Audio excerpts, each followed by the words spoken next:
আসসালামু আলাইকুম রহমতুল্লাহি ওবরাকাতুহু। আলহামদুলিল্লাহ, যারা যারা এই মুহূর্তে আমাকে দেখতেছেন বা শুনতেছেন, আশা করি আল্লাহ তাআলা সবাইকে ভালো রাখুক। তো আসুন আমরা বাংলাদেশকে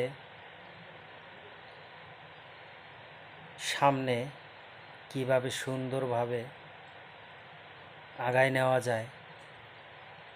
বাংলাদেশের এমন একটা পরিস্থিতি, এরকম পরিস্থিতির ভেতর দিয়ে যে বাংলাদেশ আগাইতেছে, এটা আসলে বিভিন্ন ধরনের সমস্যার মধ্যে দিয়েই বাংলাদেশ আগাইতেছে। তো বাংলাদেশে যেই ৫৪ বছরের রাজনীতি, এই রাজনীতিতে আমাদেরকে যেই শিক্ষা দিয়েছে বা আমরা যেই শিক্ষা পাইছি, সেই শিক্ষা অনুযায়ী এক একজন আরেক একজনকে কোপায়া মারা বা বলেন পাথর দিয়ে মারা বা যেইভাবেই হোক বিভিন্ন ধরনের অত্যাচার, জুলুম অত্যাচার করে মানুষকে মেরে ফেলা বা এই ধরনের বিভিন্ন ধরনের অকারেন্স, দুর্নীতি থেকে বাংলাদেশকে একটি সুন্দর সুষ্ঠু দেশ হিসেবে যেন আমরা বিশ্বের কাছে তুলে ধরতে পারি। বিগত দিনে যেই পরিস্থিতির ভেতর দিয়ে বাংলাদেশ এই পর্যায়ে আসছে, এর মাঝে পাঁচবার বিশ্বের কাছে আমাদের বাংলাদেশ দুর্নীতিতে চ্যাম্পিয়ন হয়েছে 5বার। তারপরে তো গুম খুন, জুলুম অত্যাচার, মানুষকে মারধর, মহিলাদেরকে মেয়েদেরকে রেপ করে, ধর্ষণ করে, বিভিন্ন ধরনের পদ্ধতিতে মানুষকে মারা। তো আমরা এ থেকে এই ধরনের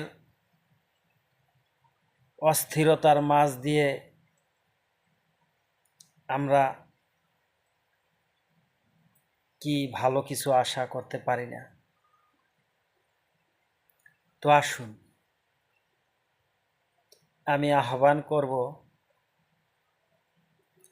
বাংলাদেশে আমরা তো কোনো আলেম ওলামার নেতৃত্বে বা বাংলাদেশের সংসদে আমরা কোনো আলেমকে ওইভাবে দেখতে পারি নাই বা প্রধানমন্ত্রী হিসেবে আমরা আলেম পাই নাই।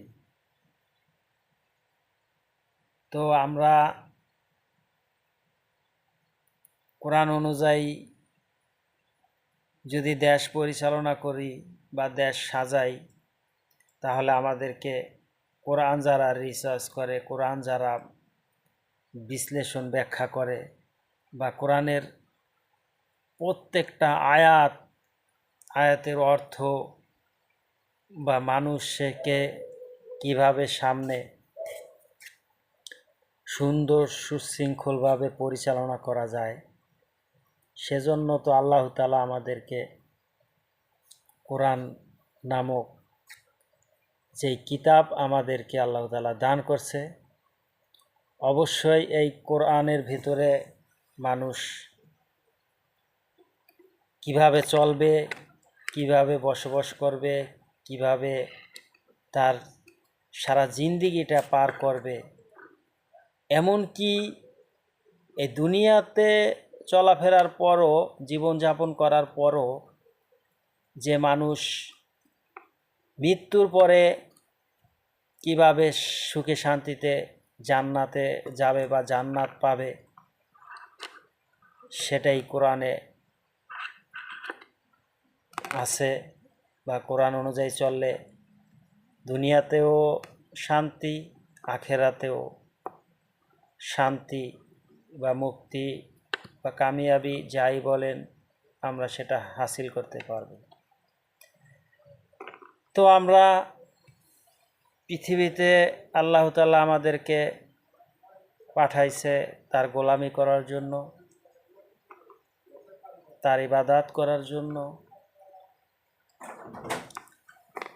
তো আমরা অবশ্যই দুনিয়াতে আল্লাহ তাআলার গোলামি করব, এমনকি তার ইবাদত করব। ইবাদত করার জন্য, তার গোলামি করার জন্য যেরকম বাংলাদেশের পরিস্থিতি যেই পর্যায়ে, আমরা বাংলাদেশকে যেই ইবাদতের যে ভালোভাবে চলাফেরা করার জন্য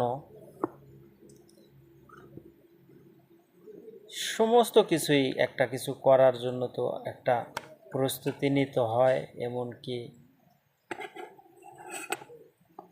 সেই সুযোগও করে নিতে হয়। তো আমরা সেই সুযোগটাই করার চেষ্টা করব, যে পৃথিবীতে আল্লাহ তাআলার গোলামি করার জন্য, ইবাদত করার জন্য যেই পরিবেশ দরকার, সেই পরিবেশ যদি আমরা তৈয়ার না করি, তাহলে তো আমরা সেই আল্লাহ তাআলার গোলামিও আমরা করতে পারবো না। অর্থাৎ আমাদের সেই পরিবেশ গড়ার জন্য বিগত দিনে যে বাংলাদেশের পরিস্থিতি আমরা দেখে আসছি, বা যাদের নেতৃত্বে আমরা বাংলাদেশ, যারাই নেতৃত্ব দিছে বা আমাদের সহযোগিতার কারণেই বাংলাদেশকে পরিচালনা করছে, কিন্তু আমরা শান্তিতে নাই। বাংলাদেশের মানুষ বিগত 54 বছরে স্বাধীন হওয়ার পরে 54 বছরের রাজনীতিতে মানুষ ওরকম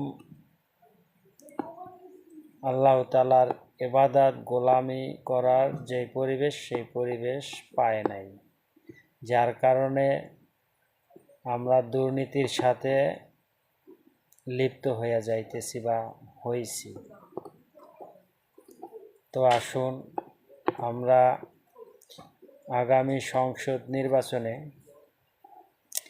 আলেম ওলামারা, যে ইসলামিক যে সংগঠনগুলো আছে, যারা আছে, সমস্ত ইসলামিক সংগঠনদের সাথে আমরা লিপ্ত হইয়া তাদের নেতা বানাইয়া তাদেরকে আমরা আমাদের মূল্যবান ভোট দিয়ে সংসদে পাঠাইয়া কোরআনের আইন বাস্তবায়ন কইরা